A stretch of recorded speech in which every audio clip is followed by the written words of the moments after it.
Hello friends, हमने start किया था बेटा अमेंडमेंट्स का discussion.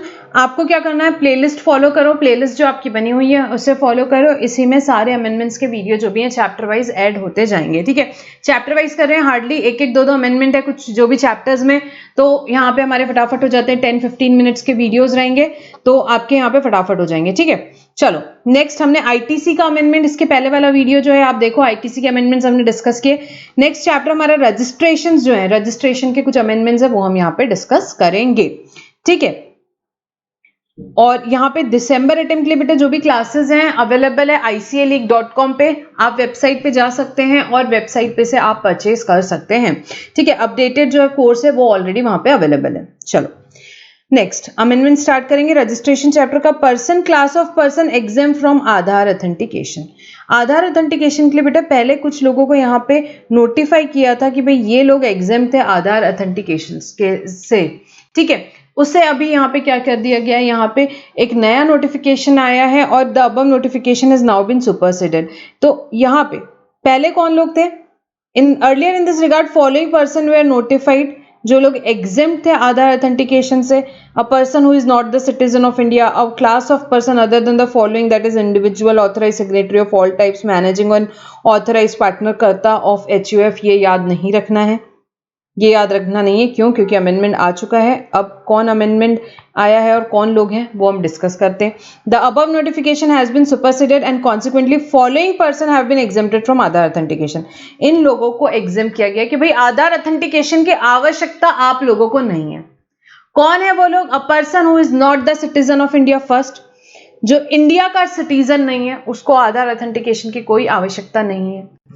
Next, department establishment of state government, central government, central government या स्टेट गवर्नमेंट का डिपार्टमेंट या स्टैब्लिशमेंट, सेंट्रल गवर्नमेंट या स्टेट गवर्नमेंट का कोई भी डिपार्टमेंट, कोई भी स्टैब्लिशमेंट, आपको आधार ऑथेंटिकेशन की कोई आवश्यकता नहीं है रजिस्ट्रेशन के टाइम। जो भी लोकल अथॉरिटी को आवश्यकता नहीं है, स्टैच्यूटरी बॉडी को आवश्यकता नहीं है, पब्लिक सेक्टर अंडरटेकिंग को आवश्यकता नहीं है, a person applying for UIN, unique identity number, देखा था हमने एम्बेसी वगैरह वो जो अप्लाई करते हैं, इन लोगों को क्या करना है, इनको आधार ऑथेंटिकेशन से एग्जेम्प्ट किया गया, इनको आधार ऑथेंटिकेशन करने की कोई जरूरत नहीं है।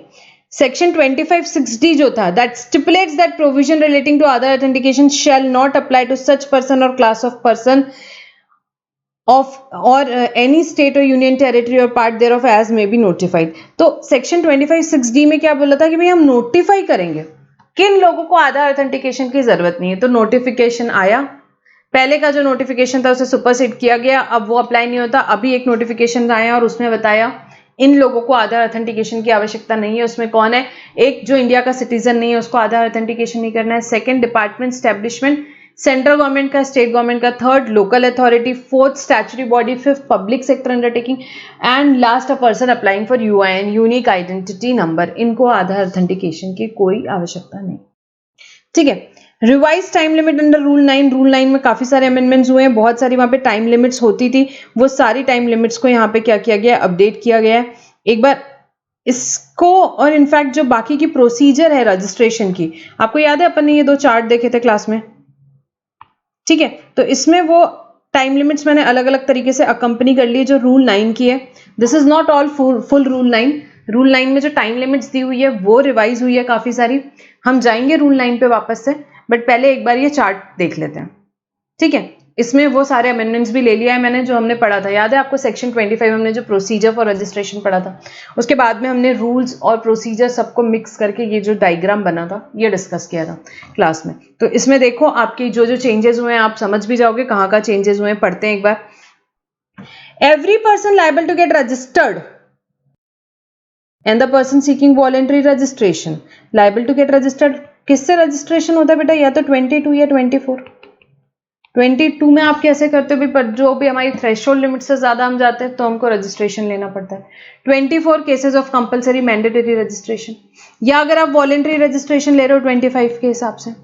तो जो भी रजिस्ट्रेशन लेना है, shall before applying for registration, registration apply करने के पहले उसको क्या करना पड़ता है? अपना PAN number, mobile number, email address, state union territory in part A of form GST REG 01 on GST common portal, GST के कॉमन पोर्टल पे जीएसटी REG 01 क्या करना पड़ता है, उसको फॉर्म फिल करना पड़ता है। किसको, जिसको भी रजिस्ट्रेशन लेना, चाहे 22 के कारण, चाहे 24 के कारण, चाहे 25 के कारण, जिससे भी रजिस्ट्रेशन लेना है उसने क्या क्या डिक्लेयर करना है, अपना पैन नंबर, अपना मोबाइल नंबर, अपना ईमेल एड्रेस, अपनी स्टेट यूनियन टेरिटरी, किसमें, part A of GST REG 01 on common portal. Common portal मतलब भाई gst.gov.in में। पैन नंबर, मोबाइल नंबर, जो ईमेल एड्रेस है वो क्या होगा, वैलिडेट होगा। पैन नंबर कैसे वैलिडेट होगा, ऑनलाइन बाय CBDT, जो इनकम टैक्स का डेटाबेस है भाई, ठीक है, CBDT के डेटाबेस से आपका पैन नंबर वैलिड हो जाएगा। और मोबाइल नंबर, ईमेल एड्रेस पे क्या होगा, आपके OTP आएगा, वन टाइम पासवर्ड आता है, उससे वो क्या हो जाएगा बेटा, यहाँ पे वेरीफाई हो जाएगा आपका मोबाइल नंबर और ईमेल एड्रेस। फिर एक TRN नंबर जनरेट होगा। What do mean by TRN, temporary reference number. ये सारे शॉर्टकट्स जो है ना, TRN जो स्मॉल वर्ड्स वगैरह, ये आपको याद रखने हैं, फुल फॉर्म एग्जाम में कई बार पूछते हैं, ठीक है। तो TRN क्या हुआ, टेम्पररी रेफरेंस नंबर, जो कि जनरेट होगा और कम्युनिकेट होगा to the applicant on the validated mobile number and email address. तो यहाँ पे टेम्पररी रेफरेंस नंबर जनरेट होगा, कम्युनिकेट होगा एप्लीकेंट के वैलिडेटेड मोबाइल नंबर पे और ईमेल एड्रेस पे, वैलिडेटेड मोबाइल नंबर पे और ईमेल एड्रेस पे। Using TRN, applicant shall electronically submit an application in part B of application form along with specified documents at the common portal after undergoing Aadhaar authentication for grant of registration। तो TRN use करके applicant को क्या करना पड़ता है, electronically submit करनी पड़ती है एप्लीकेशन, किसमें, part B of application form along with specified documents at the common portal after undergoing Aadhaar authentication for grant of registration। तो TRN यूज करके एप्लीकेंट इलेक्ट्रॉनिकली सबमिट करेगा एप्लीकेशन को पार्ट बी में along with जो भी documents है at the common portal, after क्या करेगा, उसने आधार ऑथेंटिकेशन करने के बाद। Where an applicant other than the person specified in 25(6)D, 25(6)D में कौन लोग स्पेसिफाइड है वो अपन ने अभी अभी देखा, कौन एग्जेम्प्ट है आधार ऑथेंटिकेशन से, तो उनके अलावा बाकी की बात हो रही है।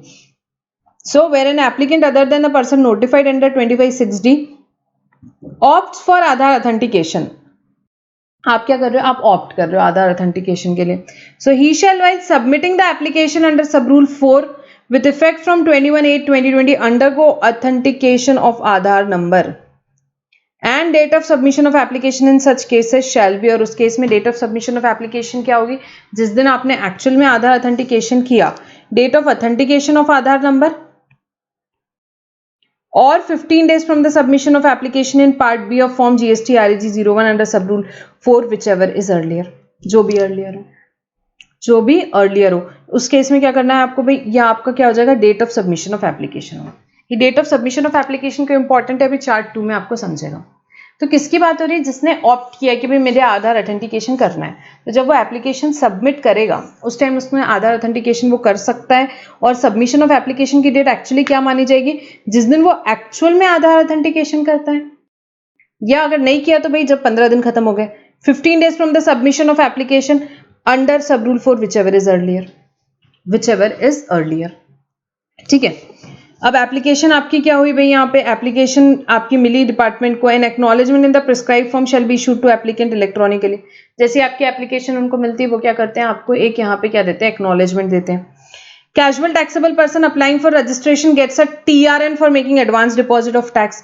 Casual taxable person आपको पता है, हमने बहुत अच्छे से पढ़ा हुआ है, ठीक है। सो कैजुअल टैक्सेबल पर्सन जो रजिस्ट्रेशन करता है उसको TRN क्यों मिलता है, उसको एडवांस डिपॉजिट टैक्स करना पड़ता है, एडवांस डिपॉजिट ऑफ टैक्स करना पड़ता है, किस चीज का, ऑफ एस्टिमेटेड टैक्स लाइबिलिटी का, अगर आपको याद हो तो वो क्या करेगा, यूजिंग इस TRN for making advance deposit of tax in electronic cash ledger N acknowledgement is issued only after the set deposit. और एक्नॉलेजमेंट उसको कब मिलेगा, वो डिपॉजिट होने के बाद उसको एक्नॉलेजमेंट मिलेगा।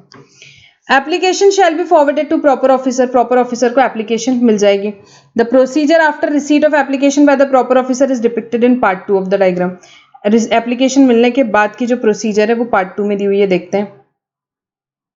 Proper officer examines the application and accompanying document. Proper officer को क्या करना है भाई, अपनी एप्लीकेशन को एग्जामिन करेगा। आपके एप्लीकेशन को क्या करेगा भाई, वो एग्जामिन ही करेगा, सारे डॉक्यूमेंट्स चेक करेगा, एप्लीकेशन को एग्जामिन करेगा, सब सही है, बरोबर है, आपने बिल्कुल सही एप्लीकेशन फिल करी, कोई दिक्कत ही नहीं है उसको, क्या दिक्कत होगी उसको, अगर सब कुछ सही है, the same is in order, तो वो क्या करेगा, within 7 working days from the date of submission of application वो आपको ग्रांट कर देगा रजिस्ट्रेशन सर्टिफिकेट। पहले ये 3 दिन हुआ करते थे, अभी इसको चेंज करके 7 days कर दिया। तो क्या किया आपने, एप्लीकेशन सबमिट की, सब कुछ बरोबर है, ऑफिसर को कोई दिक्कत नहीं है तो ऑफिसर 7 दिन के अंदर अंदर आपको क्या करना है, उसको रजिस्ट्रेशन सर्टिफिकेट इश्यू करना है। क्या फॉर्म होता है हमारा भाई, जीएसटी आरईजी 06, एप्लीकेशन का फॉर्म है जीएसटी आरईजी 01, रजिस्ट्रेशन सर्टिफिकेट आपको मिलता है जीएसटी आरईजी 06 में। बाकी के फॉर्म्स याद रखने की जरूरत नहीं है, ठीक है। If the same are found in order तो ठीक है, अगर नहीं, अब आपने कुछ बरोबर नहीं किया है भाई, यहाँ पे क्या किया है आपने, यहाँ पे फॉर एग्जाम्पल उसको कुछ इन्फॉर्मेशन और चाहिए या ऑफिसर को कुछ डॉक्यूमेंट और चाहिए, उसने चेक किया तो, या कुछ क्लैरिफिकेशन चाहिए, तो वो क्या करेगा मैम, नोटिस इशू करेगा, और तो क्या करेगा। तो प्रॉपर ऑफिसर क्या करेगा, बिल्कुल सही बात है, proper officer issues notice electronically, notice issue करेगा। कितने दिन में, 7 दिन में, पहले 3 दिन था, अभी 7 दिन हो गया, ये भी एक अमेंडमेंट है। Proper officer issues notice electronically within 7 working days from application date, thereby seeking clarification information document from the applicant। जो भी क्लैरिफिकेशन इन्फॉर्मेशन डॉक्यूमेंट चाहिए वो क्या करेगा, वो मांगेगा उससे, उनके लिए नोटिस इशू करना है। नोटिस इशू करने का टाइम क्या है, 7 वर्किंग डेज, 7 दिन के अंदर अंदर उसको क्या करना है, नोटिस इशू करना है। नोटिस में भी issued not later than 30 days from application submission date in case where a person fails to undergo Aadhaar authentication or does not opt for Aadhaar authentication, officer deems fit to carry out physical verification। उस case में notice का time limit 7 दिन नहीं है, 30 दिन है। 30 दिन from what, application submission date. देखो दो चीज है, आधार ऑथेंटिकेशन के लिए either you will opt for Aadhaar authentication और यू विल नॉट ऑप्ट। आप बोलोगे हाँ मैं आधार ऑथेंटिकेशन करूंगा, या आप बोलोगे मैं आधार ऑथेंटिकेशन नहीं करूंगा। हाँ करूंगा तो दो पॉसिबिलिटी है, या तो आप एक्चुअल में सक्सेसफुल आधार ऑथेंटिकेशन कर लोगे, या आपने हाँ तो बोला पर आपने आधार ऑथेंटिकेशन किया नहीं, ठीक है। तो ये डिफरेंट 3 पॉसिबिलिटी, नहीं ऑप्ट किया मतलब उस केस में आपको आधार ऑथेंटिकेशन हम नहीं करने वाले। नोटिस का टाइम लिमिट क्या है, अगर आपने आधार ऑथेंटिकेशन वगैरह सब कुछ कर लिया सक्सेसफुल तो ठीक है। अगर if you does not opt for Aadhaar authentication or you fail to do Aadhaar authentication, तो इस केस में और टाइम लिमिट है नोटिस का 30 डेज। देखो यही लिखा है, नोटिस में भी issued not later than 30 days from application submission date in case where a person fails to undergo Aadhaar authentication, ये आप फेल हो गए, और does not opt for Aadhaar authentication, या आपने डज नॉट ऑप्ट किया है, या ऑफिसर को लगता है कि भाई फिजिकल वेरिफिकेशन बहुत जरूरी है, तो इन 3 केसेस में नोटिस का टाइम लिमिट है कितना, 30 डेज। अदरवाइज अगर आपने ऑप्ट किया है तो और आपने सक्सेसफुल आधार ऑथेंटिकेशन कर दिया है तो आपका नोटिस का टाइम लिमिट कितना है, 7 working days. 7 working days, this is also amendment, ठीक है। ये 30 डेज जो था पहले 21 डेज था, अभी 30 हो गया है। ये जो रूल 9 के अमेंडमेंट है मैंने आपको बोला मैं साथ में यहां पे ले रही हूं, वही हम डिस्कस कर रहे हैं। अब ऑफिसर ने तो नोटिस इश्यू कर दिया एज द केस में भी, या 7 दिन में या 30 दिन में, जैसा भी केस है। Applicant has furnished clarification information document within 7 working days from the receipt of notice. Notice मिली, यहाँ पे एप्लीकेंट ने भी 7 दिन के अंदर बिल्कुल बरोबर जो जो क्लैरिफिकेशन चाहिए थे दे दिए, जो जो डॉक्यूमेंट्स चाहिए थे दे दिए। ऑफिसर भी सेटिस्फाइड है तो क्या करेगा, वो रजिस्ट्रेशन सर्टिफिकेट इशू कर देगा। नहीं दिए क्लैरिफिकेशन या बरोबर नहीं दिए, ऑफिसर सेटिस्फाइड नहीं है, तो उस केस में क्या होगा, he will reject the application for reasons to be recorded in writing। Officer क्या कर देगा, आपके एप्लीकेशन यहां पे रिजेक्ट कर देगा, ठीक है। If the proper officer fails to take any action, officer ने एक्शन नहीं लिया, या तो 7 days from the date of submission of application in case of successful Aadhaar authentication और exemption from applicability of Aadhaar authentication, उसने 7 दिन के अंदर कोई एक्शन नहीं लिया, एप्लीकेशन सबमिट किया, उसके 7 दिन के अंदर अंदर भाई या तो उसको रजिस्ट्रेशन सर्टिफिकेट आपको दे देना था, आपने सक्सेसफुल आधार ऑथेंटिकेशन किया, या उसको क्या करना था, आपको उसको कोई दिक्कत थी तो नोटिस इशू करना था, उसने वो भी नहीं किया, तो क्या माना जाएगा, डीम टू बी एक्सेप्टेड, आपकी application for grant of registration shall be deem to be approved. या 30 डेज किस केस में था, 30 days from the date of submission of application where a person fails to undergo Aadhaar authentication or does not opt for the same or the proper officer deems it fit to carry out physical verification।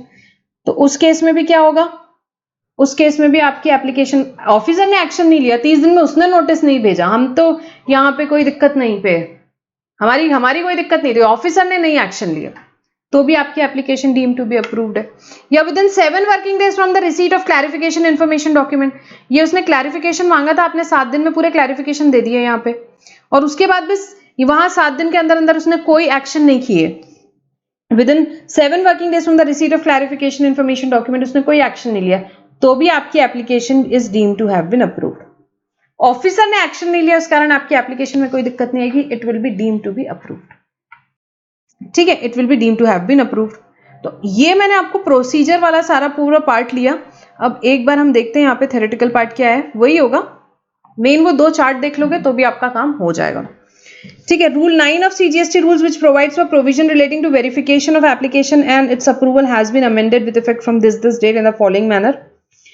Time for approval for grant of registration, grant of registration के लिए अभी क्या time दे दिया है भाई, पहले 3 दिन से अभी क्या कर दिया है, उसको 7 डेज पे बढ़ा दिया है। The time limit for approving grant of registration to applicant by proper officer if the application and accompanying document are found to be in order has been increased from 3 working days to 7 working days from the date of submission of application। मैंने आपको बोला था date of submission of application क्यों जरूरी है, वहां से ही हमारा टाइम लिमिट काउंट होता है, तो वो जो था अभी क्या हो गया, 7 डेज हो गया है। Further, the time limit for grant of registration after physical verification of place of business of a person who fails to undergo Aadhaar authentication or does not opt for Aadhaar authentication has been reduced to 30 days from 60 days। हाँ, ये एक extra point है। क्या बात हुई यहाँ पे कि भाई जो ग्रांट ऑफ रजिस्ट्रेशन, ऑफिसर क्या चाहता था, फिजिकल वेरिफिकेशन करके फिर आपको यहाँ पे एक रजिस्ट्रेशन देना चाहता था। तो यहाँ पे time limit for grant of registration after physical verification of place of business who fails to undergo, आपने आधार ऑथेंटिकेशन नहीं किया है या you does not opt for Aadhaar authentication, officer आएगा आपका फिजिकल वेरिफिकेशन करेगा, उसके बाद आपको रजिस्ट्रेशन उसको देने का क्या टाइम लिमिट था, पहले 60 डेज हुआ करता था, अभी उसको रिड्यूस करके 30 डेज कर दिया गया है। ठीक है, तो आपने आधार ऑथेंटिकेशन नहीं किया तो ऑफिसर आएगा, आपकी प्रीमाइसेस देखेगा, ठीक है, और उसके बाद आपको रजिस्ट्रेशन देगा और उसका टाइम लिमिट क्या है, 30 days. Provision to Rule 9 have been substituted to provide that where a person fails to undergo Aadhaar authentication or does not opt for Aadhaar authentication, or the proper officer with the approval of officer authorized by commissioner not below the rank of AC deems it fit to carry out physical verification, तो फिर registration shall be granted within 30 days of the submission of application after physical verification of the place of business in presence of the said person in the manner provided in Rule 25 and verification of such document as the proper officer may deem fit। तो वही बात है कि भाई अगर आपने Aadhaar authentication नहीं opt किया या you fail to do Aadhaar authentication या ऑफिसर को लगता है कि फिजिकल वेरिफिकेशन होना चाहिए, इन तीनों भी केस में वो आएगा, फिजिकल वेरिफिकेशन करेगा और 30 डेज के अंदर 30 days from submission of application के अंदर उसको क्या करना है भाई, यहाँ पे आपका क्या करना है, उसको रजिस्ट्रेशन देना है, उसको रजिस्ट्रेशन ग्रांट करना है। Next, time limit for issuance of notice where application is found to be deficient, हमने देखा एक जगह 3 डेज का 7 डेज कर दिया और एक जगह 21 डेज का क्या कर दिया, यहाँ पे 21 डेज का 30 डेज कर दिया है। सो पढ़ेंगे एक बार, रिवाइज ही होगा। The time limit for issuance of notice and prescribed form where application is found to be deficient, either in terms of any information document required to be furnished or where the proper officer requires any clarification, has been increased to 7 days from 3 days from the date of submission of application। कहाँ से ले रहे हैं, date of submission of application से। Date of submission of application हमने पढ़ा था, ठीक है, जहां पे या तो डेट ऑफ आधार ऑथेंटिकेशन और 15 days whichever is earlier, वहां से 7 days. Further the time limit for issuance of notice जहां पे you fail to do Aadhaar authentication और डज नॉट ऑप्ट का क्या कर दिया, has been increase to 30 days from 21 days from application submission date again. So provision to 9(2) has been substituted. अब ये जो प्रोविजन यहाँ पे लॉ की लैंग्वेज में दी हुई है वही चीज, the person fails to undergo Aadhaar authentication or does not opt for Aadhaar authentication or the proper officer deems it fit to carry physical verification, notice will be issued not later than 30 days। और ये चीज है deemed approval कि भाई 30 days 7 days जो भी है, इसमें ऑफिसर ने एक्शन नहीं लिया तो it has been what, your application will be deemed to have been approved. ठीक है, तो ये रूल 9 में कुछ टाइम लिमिट्स थी जो चेंज हुई थी, बट हमने पूरा ही प्रोसीजर यहाँ पे एक बार देख लिया। ठीक है, ये हुआ। नेक्स्ट अमेंडमेंट देखेंगे, violation of condition of taking ITC, mismatch of GSTR 1 and 3B और violation of rule 86B to make GST registration of a person liable for cancellation. देखो क्या हुआ, हमने पढ़ा था सेक्शन 29 में कैंसिलेशन के प्रोविजंस, वहां पे ऑफिसर के पास पावर था कि भाई आपका रजिस्ट्रेशन कैंसिल कर सकता है। ठीक है, और कुछ अगर आपने क्या किया, फॉर एग्जांपल उसमें एक पॉइंट था हमने पढ़ा था कि अगर आपने क्या किया, आपने कुछ कॉन्ट्रावेंशन किए प्रोविजंस ऑफ द एक्ट या रूल्स, तो ऑफिसर के पास पावर था कि वो आपका रजिस्ट्रेशन कैंसिल कर सकता है। प्रिस्क्राइब कॉन्ट्रावेंशन रूल 21 में दिए थे, उसमें कुछ और यहाँ पे फ्यू मोर कॉन्ट्रावेंशंस ऐड हुए, वो पढ़ेंगे, ठीक है। So rule as per section 29(2)(a) of CGST act, the proper officer may cancel the registration of a registered person. Proper officer के पास पावर है भाई रजिस्ट्रेशन कैंसिल करने का। So the proper officer may cancel the registration of a registered person where he has contravened such provision of CGST Act और rules made thereunder as में भी prescribed. उसने क्या किया है भाई, कॉन्ट्रावेंट किया है मैम प्रोविजंस एक्ट के या रूल्स के। This contravention has been prescribed by rule 21। Contravention कहां दिए हुए, रूल 21 में of CGST act. Said rule has been amended to provide few more contravention, तो उसमें कुछ कॉन्ट्रावेंशन और ऐड किए कि भाई ये कॉन्ट्रावेंशन भी आपने किए तो ऑफिसर क्या कर सकता है, आपका रजिस्ट्रेशन कैंसिल कर सकता है। क्या कॉन्ट्रावेंशंस ऐड किए, 3 नए कॉन्ट्रावेंशंस बताए उन्होंने कि भाई आपने क्या किया, वॉयलेट किया है conditions of taking ITC। Section 16 में दिए हुए हैं, आपको याद है कंडीशंस फॉर टेकिंग ITC, तो आपने क्या किया, वॉयलेट किया कोई कंडीशन ITC लेने की। मिसमैच हुआ आपके GSTR 1 में 3B में, या अभी अभी जो रूल 86 भी हमने पढ़ा था ITC के अमेंडमेंट्स में, जो अभी नया रूल इंसर्ट हुआ है उसको क्या किया आपने, वॉयलेट किया। वॉयलेशन आपने क्या किया 86B का, ठीक है। So which will make registration of a person liable for cancellation. This contravention has been depicted in the diagram. देखते हैं क्या लिखा है, avails ITC in violation of provision of section 16 of CGST act और rules made thereunder. आपने क्या किया, ITC लिया, आपने ITC लिया, कैसे आपने वायलेशन किया सेक्शन 16 का या कोई रूल्स जो है यहाँ पे ITC लेने के उसका, और आपने ITC फिर भी लिया, तो ऑफिसर के पास पावर है कि वो रजिस्टर्ड पर्सन का क्या कर सकता है, रजिस्ट्रेशन कैंसिल कर सकता है। या आपने वॉयलेट किए प्रोविजन 86B के, 86B हमने पढ़ा भी देखा था, आपको याद है ITC के अमेंडमेंट लास्ट वीडियो में देखा था। 99% तक के का अलाउड है भाई आपको क्या ITC लेना, इलेक्ट्रॉनिक क्रेडिट लेजर, सॉरी 99% तक के का इलेक्ट्रॉनिक क्रेडिट लेजर को आप यूज कर सकते हो। आपने क्या किया, आपने भाई पूरा यूज कर लिया इलेक्ट्रॉनिक क्रेडिट लेजर को। सबके लिए था क्या, नहीं, जिसका टैक्सेबल सप्लाई महीने का 50 लाख से ज्यादा होता है उसके लिए रिस्ट्रिक्शन क्या है कि भाई वो इलेक्ट्रॉनिक क्रेडिट लेजर का खाली 99% तक यूज कर सकता है, 1% लायबिलिटी उसे इलेक्ट्रॉनिक कैश लेजर से डिस्चार्ज करनी है, आपने वो वॉयलेट कर दिया तो ऑफिसर आपका रजिस्ट्रेशन कैंसिल कर सकता है। या क्या हुआ, furnish the detail of outward supply in form GSTR 1 for one or more tax period which is in excess of outward supply declared by him in his valid return under section 39 for the said purpose। मतलब कि 3B में भाई outward supply GSTR 1 में क्या बता दी, ज्यादा बता दी यहाँ पे 3B से, उस केस में भी ऑफिसर के पास पावर है एक या एक से ज्यादा टैक्स पीरियड के लिए। आपने क्या किया, फर्निश किया detail of outward supply in GSTR 1 for one और more tax period which is in excess of outward supply declared by him in his valid return, तो भी ऑफिसर क्या कर सकता है, आपका रजिस्ट्रेशन कैंसिल कर सकता है। तो यहाँ पे कॉन्ट्रावेंशन पहले भी आपको याद हो तो हमने रूल 21 पढ़ा था, वहां पे कुछ और कॉन्ट्रावेंशन ऑलरेडी थे।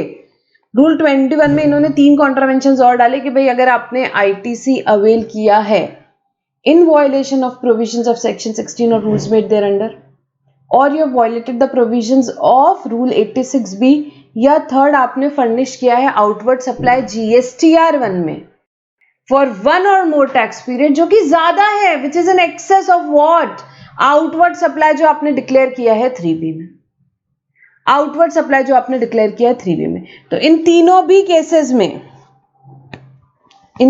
केसेस में गवर्नमेंट ने क्या बोला है कि भाई ऑफिसर के पास क्या है, पावर है, रूल 21 में से ऐड कर दिया प्रिस्क्राइब कॉन्ट्रावेंशंस में, अब ऑफिसर आपका रजिस्ट्रेशन कैंसिल कर सकता है अगर इन तीनों में से कोई चीज होती है तो, ठीक है। तो ये एक अमेंडमेंट आया है नया। नेक्स्ट अमेंडमेंट देखेंगे, provision relating to suspension of GST registration amended. Rule 21A में जो अमेंडमेंट्स हुए वो डिस्कस करेंगे।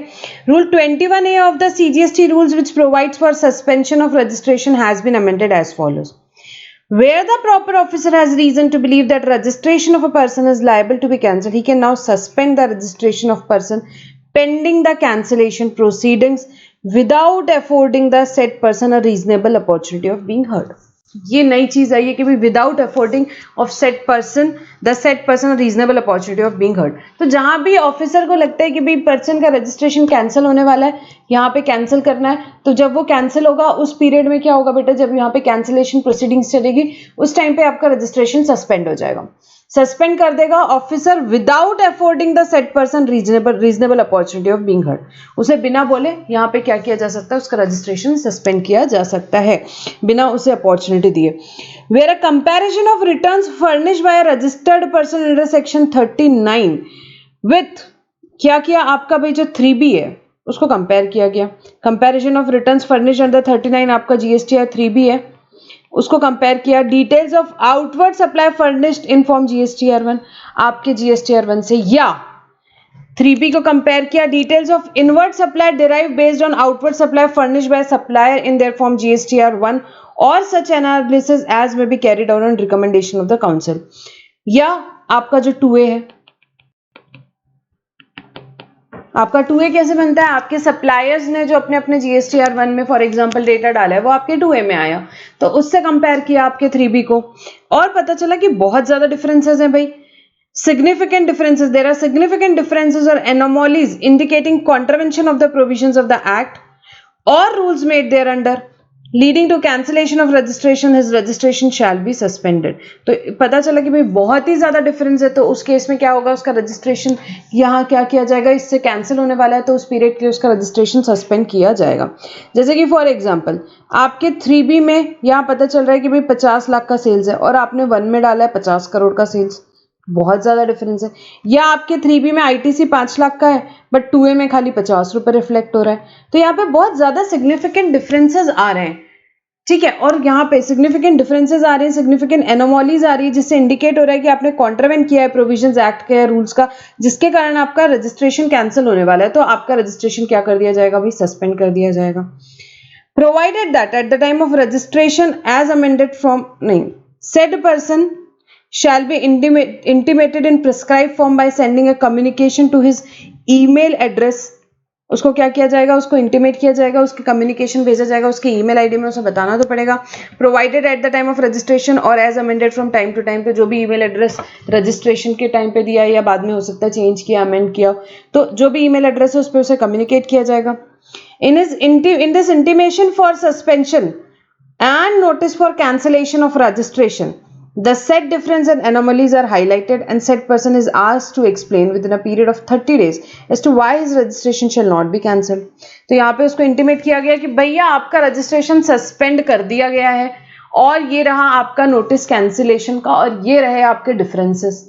इतने डिफरेंसेस हैं ये हम हाईलाइट कर रहे हैं और आपसे हम पूछ रहे हैं कि आप ही आके बताइए कि आपका रजिस्ट्रेशन क्यों नहीं कैंसिल किया जाए। सस्पेंड तो हमने कर दिया है, ठीक है, सस्पेंशन तो आपको without affording the opportunity reasonable opportunity हमने सस्पेंड तो कर दिया है। अब आप 30 दिन के अंदर आके हमें ये बताइए कि आपका रजिस्ट्रेशन हम कैंसिल क्यों नहीं करें। In a case where cancellation is initiated by department on its own and registration of a person has been suspended, such person shall not be granted any refund under section 54 of the act during the suspension of his registration। तो जब भी registration, देखो registration cancel आप भी कर सकते हो, department भी कर सकता है, हमने पढ़े थे डिटेल प्रोविजन, ठीक है, कैंसिलेशन के सेक्शन 29 में। तो जब भी आपका रजिस्ट्रेशन डिपार्टमेंट कैंसिल करता है, where the cancellation is initiated by department on its own and registration जो है आपका सस्पेंड किया गया, तो उस टाइम पे जब आपका सस्पेंशन का पीरियड चल रहा है उस पीरियड में आपको जो भी हमने सेक्शन 54 में रिफंड के प्रोविजंस वगैरह पढ़े थे, आपको कोई भी रिफंड उस पीरियड में नहीं मिलता है। सब rule 4 provides that suspension of registration shall be deemed to be revoked upon completion of cancellation proceedings by proper officer with effect from the date on which suspension has come into effect। A provision has been inserted which provides as follow। तो आपका जो suspension है वो revoke हो जाएगा कब, जब भी आपकी कैंसिलेशन प्रोसीडिंग्स यहाँ पे कंप्लीट हो जाएगी, उस टाइम पे आपका सस्पेंशन रिवोक हो जाएगा। क्या बोला उसके लिए, the suspension of registration may be revoked by the proper officer any time during the pendency of cancellation proceedings if he deem fit. तो क्या होगा, सस्पेंशन जो है आपका वो रिवोक कर सकता है ऑफिसर जब भी उसकी क्या है यहाँ पे एनी टाइम, अगर उसको ऐसा लगता है। अदरवाइज जब भी जैसे ही कंप्लीट होगी प्रोसीडिंग्स तब तो उसका कैंसिलेशन यहाँ सस्पेंशन जो है वो रिवोक होना ही है। Consequent amendments by virtue of Subrule 2A and to Rule 21 have been made in Subrule 3 and 4। ठीक है, इन सब चीज़ों को इफेक्ट देने के लिए बाकी के जो कॉन्सिक्वेंट अमेंडमेंट्स है वो भी जो है बाकी के सब रूल्स में कर दिए गए हैं। ठीक है, तो ये है बेटा क्या रूल 21A हमने पढ़ा था, उसमें ये कुछ अमेंडमेंट्स है। मेन अमेंडमेंट जो इसमें यहाँ पे आया है वो ये आया है कि भाई without affording reasonable opportunity of being heard department क्या कर सकता है, सस्पेंड कर सकता है रजिस्ट्रेशन। जब उसको क्या लग रहा है, फॉर एग्जाम्पल डिपार्टमेंट को उसने कंपेयर किया आपका क्या GSTR 3B और 1, या उसने कंपेयर किया आपका 3B और 2A और बहुत ज़्यादा डिफरेंसेस एनिमलीज है जिसके कारण उसको लग रहा है कि रजिस्ट्रेशन कैंसिल होगा, तो वो सस्पेंड कर सकता है आपका रजिस्ट्रेशन। सस्पेंड करेगा तब वो क्या करेगा भाई, आपको ईमेल एड्रेस पे एक कम्युनिकेशन आएगा, इंटीमेशन आएगा कि भाई सस्पेंड कर दिया, 30 दिन के अंदर आके आप बताइए कि कैंसिल क्यों नहीं किया जाए। डिपार्टमेंट को जब भी आपका रजिस्ट्रेशन कैंसिल करना है तो उस केस में आपका रजिस्ट्रेशन वो सस्पेंड कर देंगे और आपको उस पीरियड में कोई रिफंड नहीं मिलेगा। और जो सस्पेंशन है वो आपका ऑटोमेटिकली रिवोक हो जाएगा कब, upon completion of cancellation proceedings. और अगर यहाँ पे ऑफिसर को लगता है कि any time during the pendency of proceeding उसको रिवोक करना है तो वो कर सकता है। और ये जो अमेंडमेंट्स आए हैं इसको इफेक्ट देने के लिए बाकी के जो सब रूल्स थे उसमें भी रिस्पेक्टिव अमेंडमेंट्स किए गए। तो ये एक और जो है अमेंडमेंट आया था रजिस्ट्रेशन चैप्टर में। And here we complete amendments जो रजिस्ट्रेशन चैप्टर से रिलेटेड अमेंडमेंट्स है बेटा वो हम यहाँ कंप्लीट करते हैं। इसके आगे के जो अमेंडमेंट्स है वो नेक्स्ट वीडियो में करेंगे। मैं बहुत शॉर्ट वीडियो बना रही हूँ, एक साथ 1-2 घंटे का वीडियो नहीं बना रही हूँ, आपके लिए ईजी होगा। कभी भी एक टॉपिक उठाया, रजिस्ट्रेशन उठाया, हमने कर लिया। फॉर एग्जाम्पल आपने रजिस्ट्रेशन का चैप्टर पढ़ा है, उसके बाद में ये अमेंडमेंट्स पढ़ लिया, आपका फटाफट कंप्लीट हो जाता है। ठीक है, so will complete our amendments over here for registration and will stop our discussion over here. Thank you for now.